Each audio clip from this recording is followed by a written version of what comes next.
ఈ నూతన మాసంలో ప్రభు మనల్ని అడుగు పెట్టేట్లుగా చేశారు.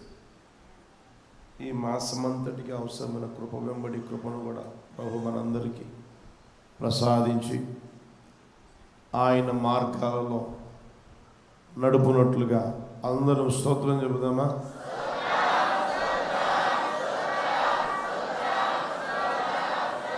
స్తోత్రం స్తోత్రం స్తోత్రం స్తోత్రం స్తోత్రం స్తోత్రం స్తోత్రం స్తోత్రం స్తోత్రం స్తోత్రం స్తోత్రం.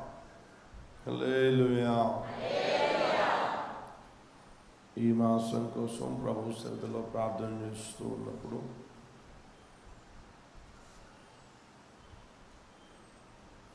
ఓ వాగ్దానాన్ని ప్రభు దయచేశారు.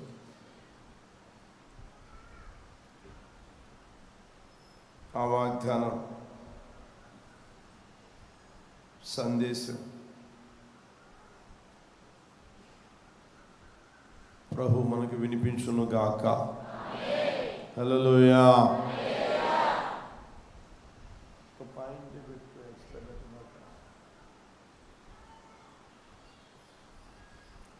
నిర్గమకాండము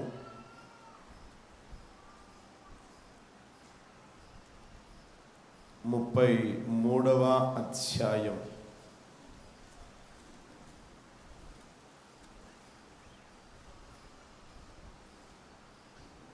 22వ వచనంలో నేను చదువుతాను, చూడండి. నా చేతితో నిన్ను కప్పెదను. అందరూ చదువుదామా? నా చేతితో నిన్ను కప్పెదను. ప్రభువును గురించిన వాగ్దానాన్ని బట్టి అందరం చేతులు ఊపుతూ స్తోత్రం చెబుదామా? స్తోత్రం స్తోత్రం స్తోత్రం స్తోత్రం స్తోత్రం స్తోత్రం స్తోత్రం స్తోత్రం.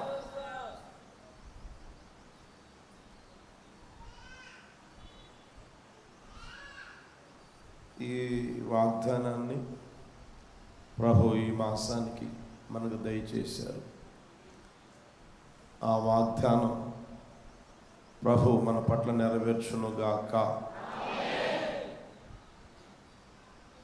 నా చేతితో నిన్ను కప్పెదను అని అన్నప్పుడు దాని అర్థం మనం ఆలోచన చేయగలిగితే, చెయ్యిలా పెట్టినప్పుడు కప్పినప్పుడు ఆ చేతి నీడలో ఆయన మనల్ని దాచిపెడతాడు. ఆ కార్యం ప్రభు చేయునుగాక. ఆ మాట కూడా చూడండి. యెషయా పుస్తకం 51:16.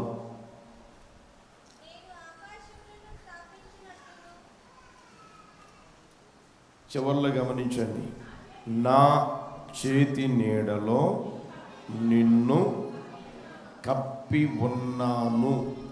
ఉందా? నా చేతి నీడలో నిన్ను కప్పి ఉన్నాను. ఆయన చేతి నీడలో మనందరినీ కప్పునుగాక. హల్లెలూయా. మరొక వాక్యం చూపిస్తాను, చూడండి. దీనికి సంబంధించిన మాట 121:5 వచనం. 121వ కీర్తన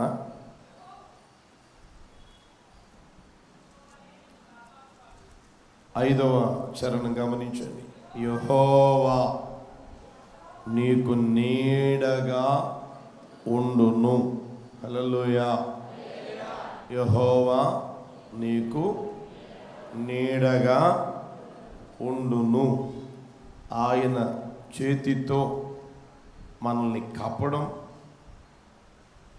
ఆయన చేతి నీడలో కప్పడం, ఆయన మనకు నీడగా ఉండడం. బాగా గమనించిన ప్రియ దేవుని బిడ్డలారా, నా చేతితో నిన్ను కప్పుతాను అని అన్నప్పుడు ఆ చేతి నీడలో మనల్ని ఉంచుతాడు. ఆయన మనకు నీడగా ఉండునుగాక. నాకు ప్రభువు నీడగా ఉండును గాక. మీకు ప్రభువు నీడగా ఉండును గాక. మీ కుటుంబానికి ప్రభువు నీడగా ఉండును గాక. సంఘానికి ప్రభువు నీడగా ఉండును గాక. జరుగుతున్న పరిచర్యకు ప్రభువు నీడగా ఉండును గాక. మీరు చేస్తున్న వ్యాపారాలకు ప్రభువు నీడగా ఉండును గాక.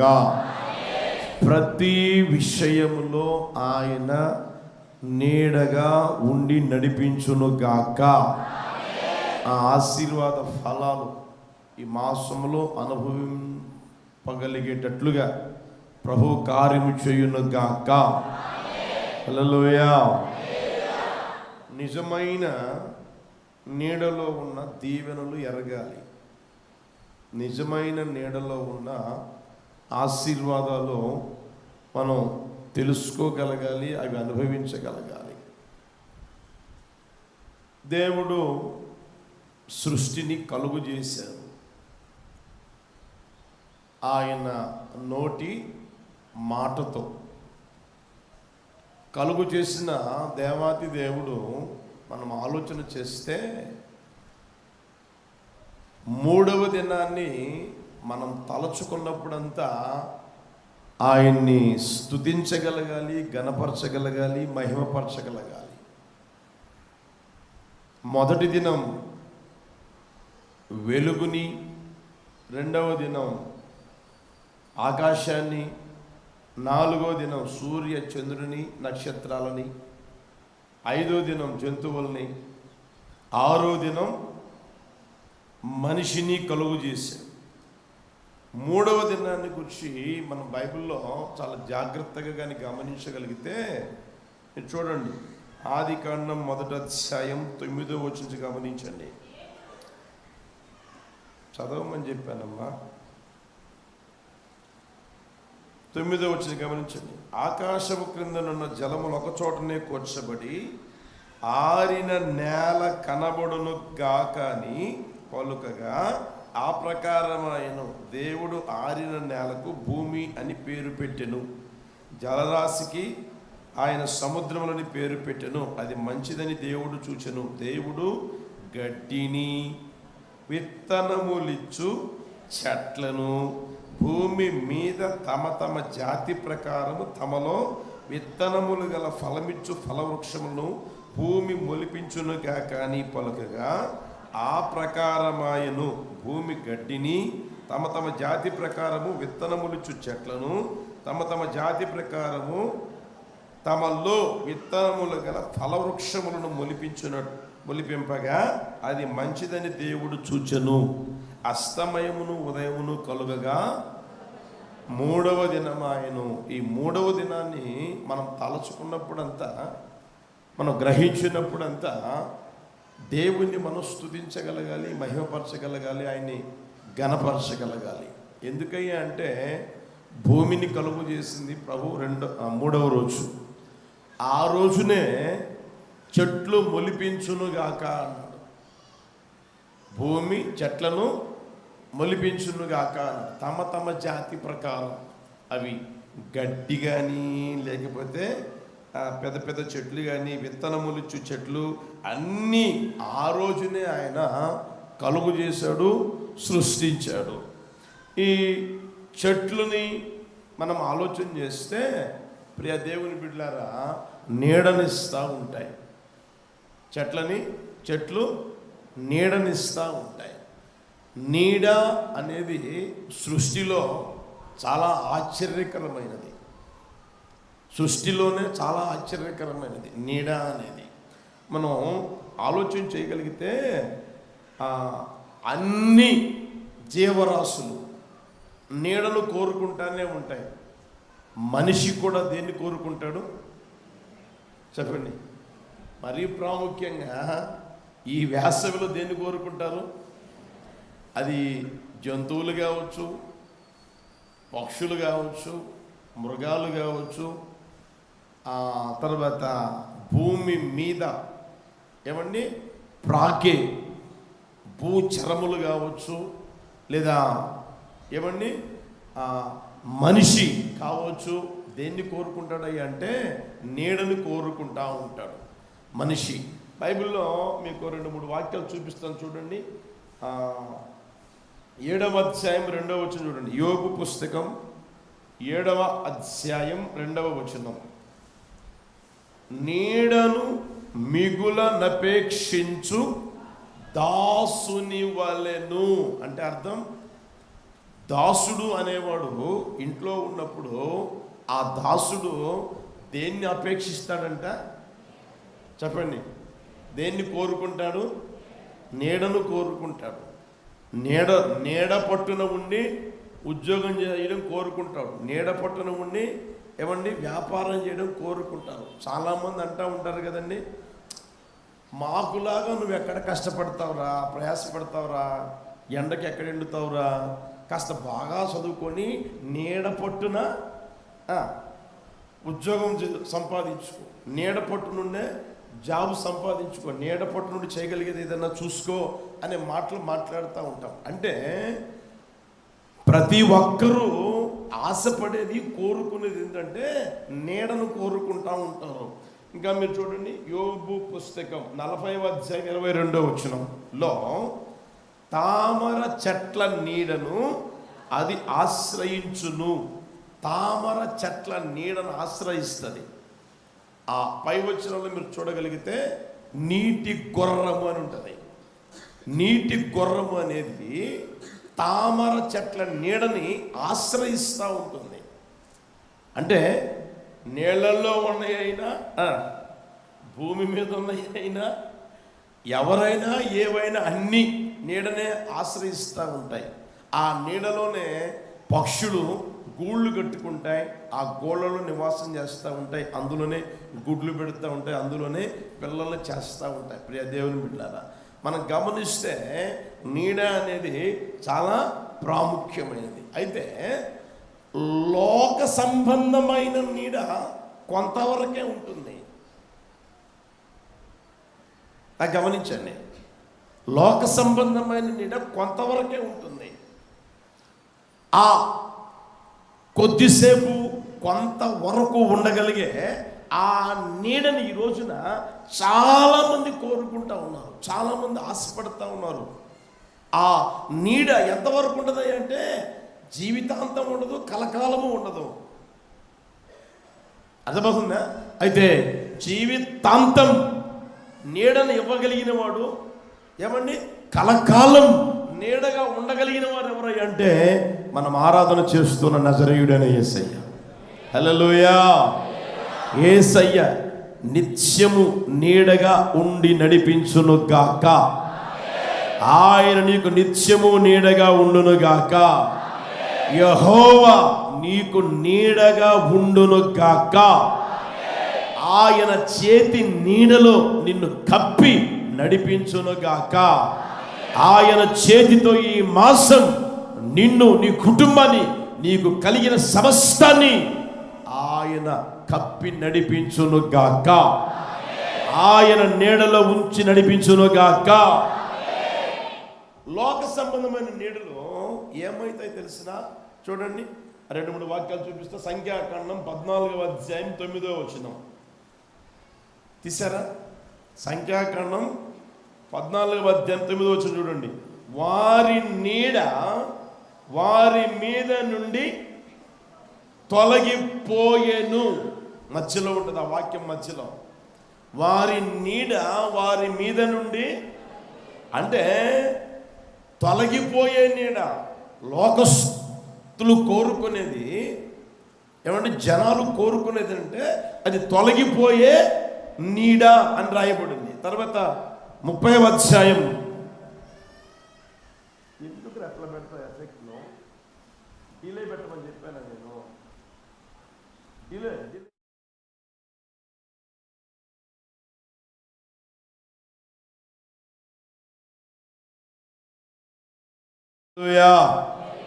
హల్లెలూయా. చూడండి, యెషయా పుస్తకం 30వ అధ్యాయం 2వ వచనం గమనించండి. వారు నా నోటి మాట విచారణ చేయక ఫరో బలము చేత తమ్మును తాము బలపరుచుకొనుటకు ఐగుప్తు నీడను శరణు చొచ్చుటకు ఐగుప్తులకు ప్రయాణము చేయుదురు. ఫరో వలన కలుగు బలము మీకు అవమానకరమగును.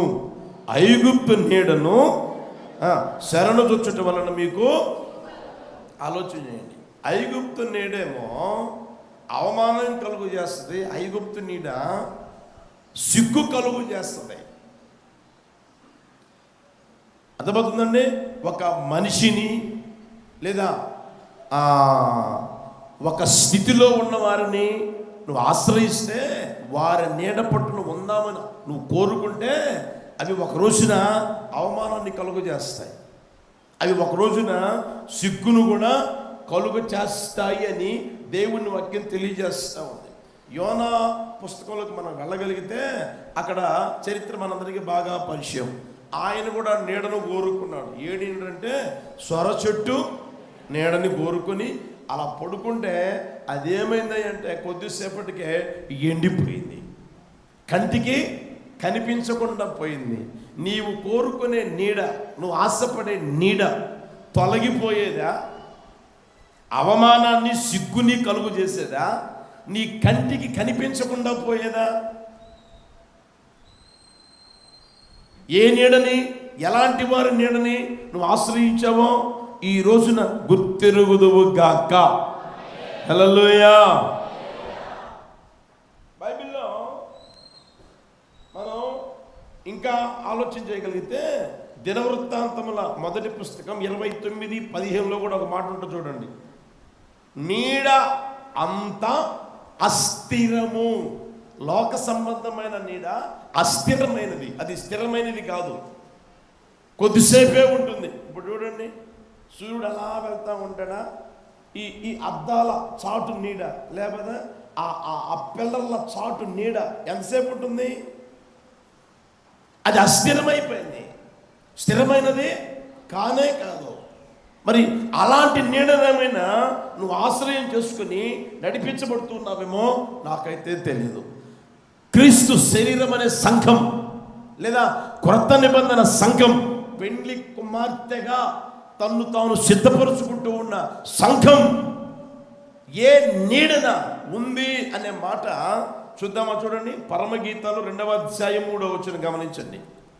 పరమగీతాలు 2వ అధ్యాయం 3వ వచనం. అడవి వృక్షములలో జల్దరు వృక్షం ఎట్లున్నదో పురుషులలో నా ప్రియుడు అట్లున్నాడు. ఆనందభరితనై నేను అతని నీడను కూర్చుంటిని. యేసయ్యకి మహిమ కలుగును గాక. ఆనందభరితనై, ఆనందముతో సంతోషముతో ఆమె ఆయన నీడను కూర్చొని ఉంది, ఆయన నీడలో ఉంది. ఈ రోజున మన వ్యక్తిగత జీవితాలు కూడా ఏ నీడను ఆశ్రయించాలి అంటే యేసయ్య అనే నీడను ఆశ్రయించుదుము గాక. ఆయన మనకు నీడగా ఉండాలి అని కోరుకొని ఈ మాటలు తెలియజేస్తూ ఉన్నారు.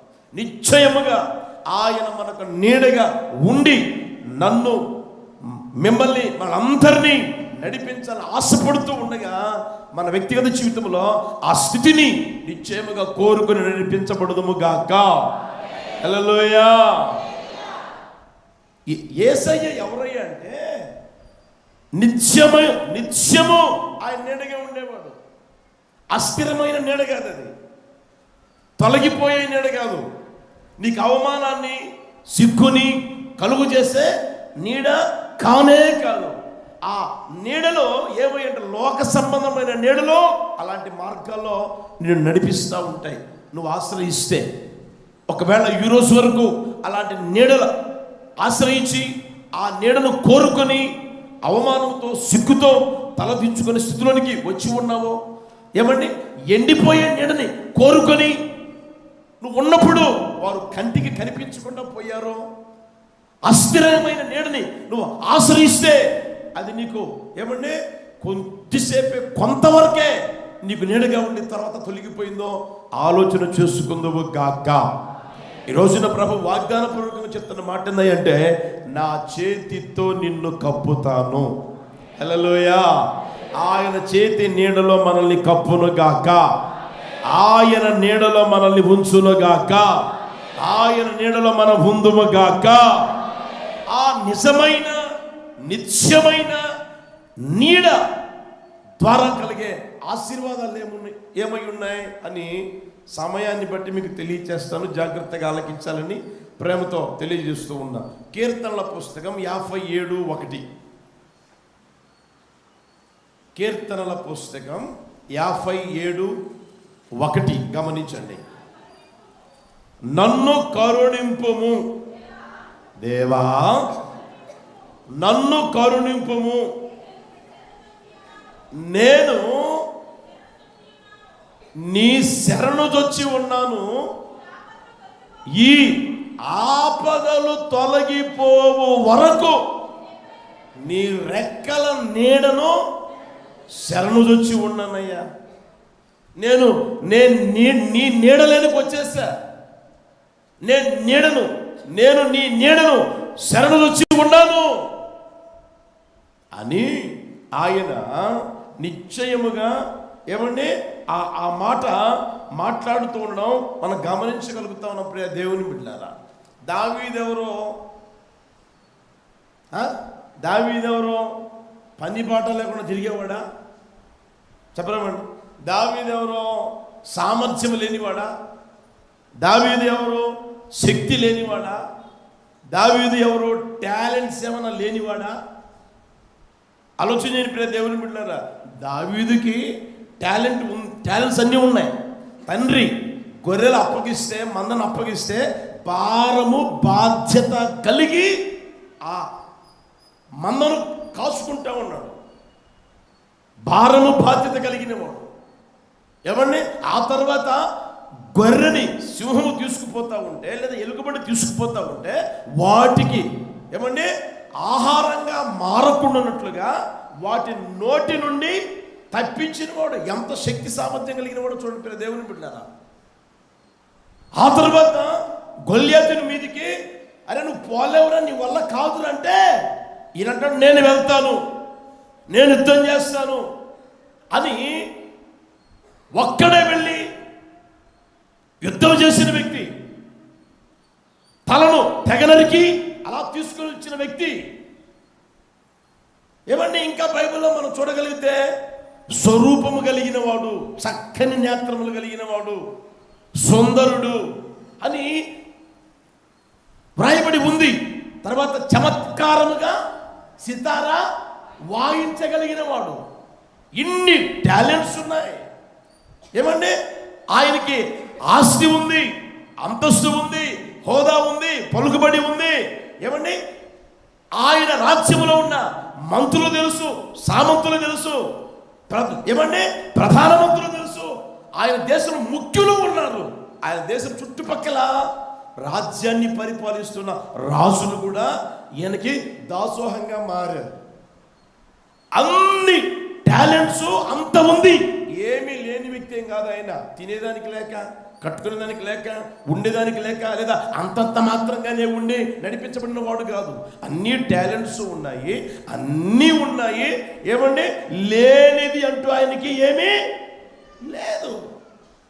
అలాంటి పరిస్థితుల్లో కూడా ఆయన అంటాడు, నేను నీ నీడకి వస్తానయ్యా, నేను నీ నీడలో ఉంటానయ్యా, నేను నీ నీడలో ఉంటానయ్యా, నీ నీడే నాకు కావాలయ్యా, నీ నీడలో నేను శరణు చూచుచున్నానయ్యా, నీ నీడలో నేను ఉంటానయ్యా అని ఆయన కోరుకుంటా ఉన్నాడు. ఆయన తెలియజేస్తూ ఉన్నాడు. 17వ కీర్తన చూడండి, అక్కడ కూడా ఒక మాట ఉంటుంది. 17వ కీర్తన 9వ చరణం.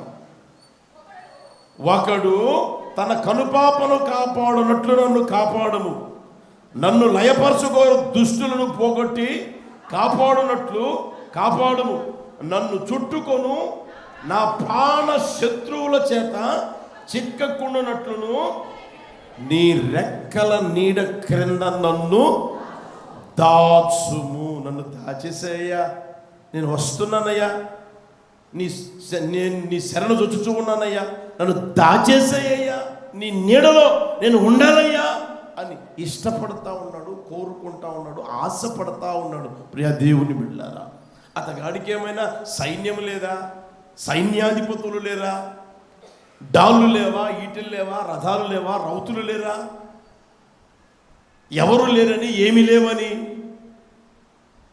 ఆలోచన చెప్పిన దేవుని బిడ్డారా, అందరూ ఉన్నా, అన్నీ ఉన్నా ఒక రోజున పనికి రాకుండా పోయే రోజు అనేది వస్తుంది.